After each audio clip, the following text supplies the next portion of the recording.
तो ABG shipyard को बचाकर यहां से भगाने में सबसे सक्रिय भूमिका अगर किसी की रही है तो जो प्राइमा फेसाई दिखता है वो माननीय नरेंद्र मोदी जी की रही है। ऐसा कैसे हो सकता है कि एसबीआई सीबीआई को चिट्ठियां लिख रही है, कोई एक्शन नहीं हो रहा?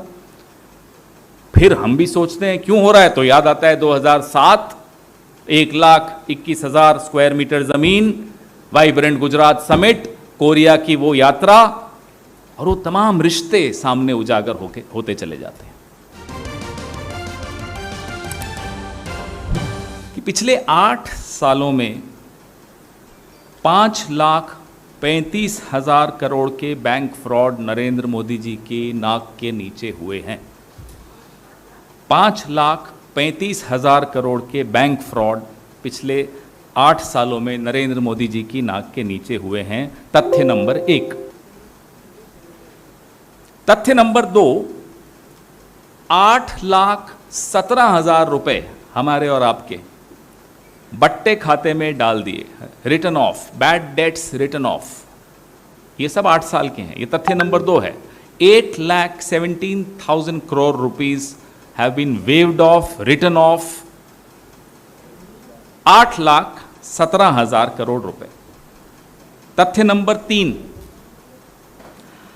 बैंकों की जो एनपीएज हैं 21 लाख करोड़ का उसमें इजाफा हुआ है। 21 lakh crore increase in NPAs across all banks. ये 3 तथ्य पूरे 8 साल की दास्तान बताते हैं, हमारी अर्थव्यवस्था की दास्तान, हमारी सामाजिक अशांति की दास्तान, और इस सरकार का रिपोर्ट कार्ड इन 3 तथ्यों में आपको सुनाई दे जाएगा। आप पूछेंगे कि आज ये 3 तथ्यों की क्या आवश्यकता आन पड़ी? इसलिए आई कि जो 75 सालों में सबसे बड़ा बैंक फ्रॉड हुआ, 22,842 करोड़ रुपए का एबीजी शिपयार्ड, ऋषि अग्रवाल, ये नाम आप सबको मालूम है क्योंकि इसी मंच से कई बार वो नाम लिया गया। 75 साल का सबसे बड़ा बैंक फ्रॉड भी इसी 8 साल में सामने आया, इसी 8 साल में हुआ। आप कहेंगे ये भी नई बात नहीं है, होते रहते हैं। पिछले 8 साल में आपको हम ही ने यहां से इतने बैंक फ्रॉड बताए, नीरव मोदी, अन्य अनेक विजय माल्या, अनेक नाम आपके सामने हम यहां से बैठकर, हमारे कोलीग्स ने और हमने बैठकर यहां आपको दिए हैं। लेकिन यह पहली बार हुआ कि 5 साल के विलंब के बाद गबनकर्ता को पूरे मौके दिए जाते हैं कि तुम्हें भागना है तो भाग जाओ, तुम्हें कुछ अपना ठिकाने लगाना है, जो वो ठिकाने लगा दो, जो भी आपको अपना मेस सॉर्ट आउट करना है। They gave 5 years to the man who defrauded 28 banks. They gave him 5 years to sort out his mess and run away. यह भी पहली बार हुआ। जब यहां से इस देश के प्रमुख विपक्षी दल ने दबाव बनाया कि साहब आप एक्शन क्यों नहीं ले रहे, आप हैरान होंगे साथियों कि एसबीआई, जो कि हमारा लीड बैंक है, स्टेट बैंक ऑफ इंडिया, उसने एक बार नहीं 2 बार सीबीआई को शिकायत लिखकर भेजी, और उस पर कोई कार्रवाई नहीं हुई। अरसा गुजर गया। एबीजी शिपयार्ड का आखिर रिश्ता क्या है प्रधानमंत्री से? क्यों सीबीआई एसबीआई की शिकायत के बावजूद एफआईआर दर्ज कराने में सालों लगा देती है? हफ्ते नहीं, महीने नहीं, सालों लगा देती है। जब कांग्रेस पार्टी का दबाव बढ़ा तब जाकर सीबीआई ने एफआईआर लॉन्च की।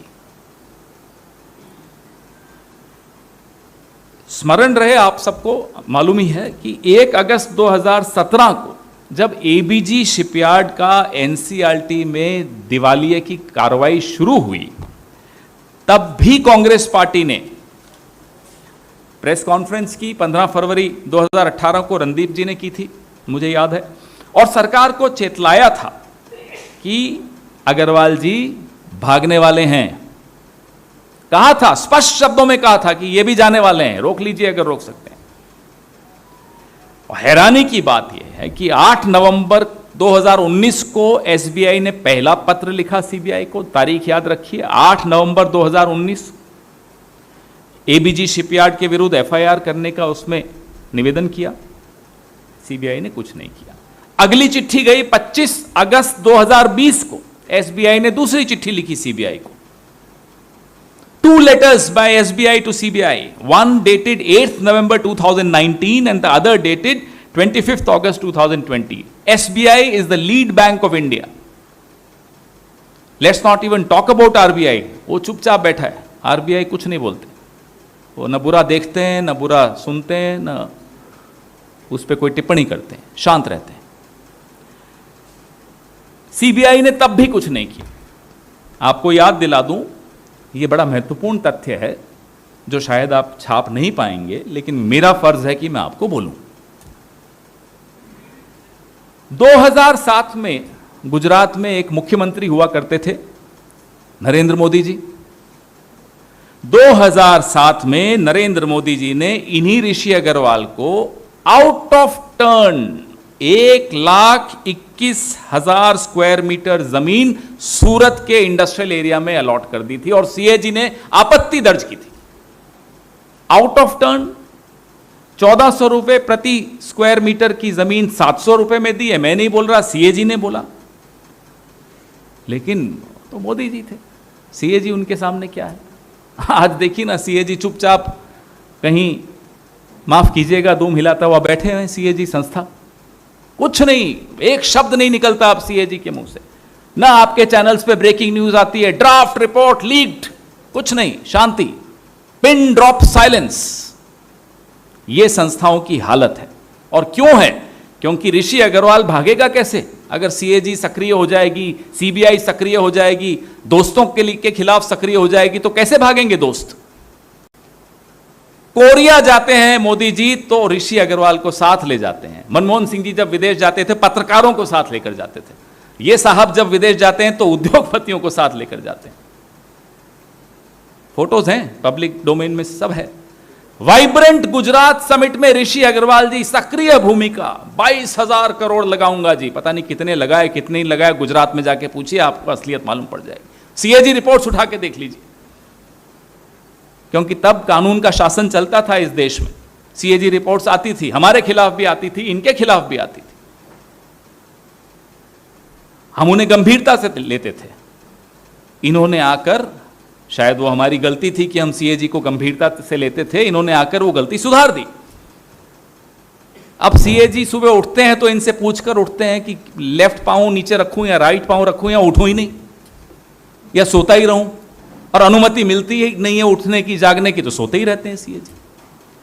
यही हाल सीबीआई का है। तो एबीजी शिपयार्ड को बचाकर यहां से भगाने में सबसे सक्रिय भूमिका अगर किसी की रही है, तो जो प्राइमा फेसाई दिखता है वो माननीय नरेंद्र मोदी जी की रही है। ऐसा कैसे हो सकता है कि एसबीआई सीबीआई को चिट्ठियां लिख रही है, कोई एक्शन नहीं हो रहा? फिर हम भी सोचते हैं क्यों हो रहा है, तो याद आता है 2007, 1,21,000 स्क्वायर मीटर जमीन, वाइब्रेंट गुजरात समिट, कोरिया की वो यात्रा, और वो तमाम रिश्ते सामने उजागर होते चले जाते हैं।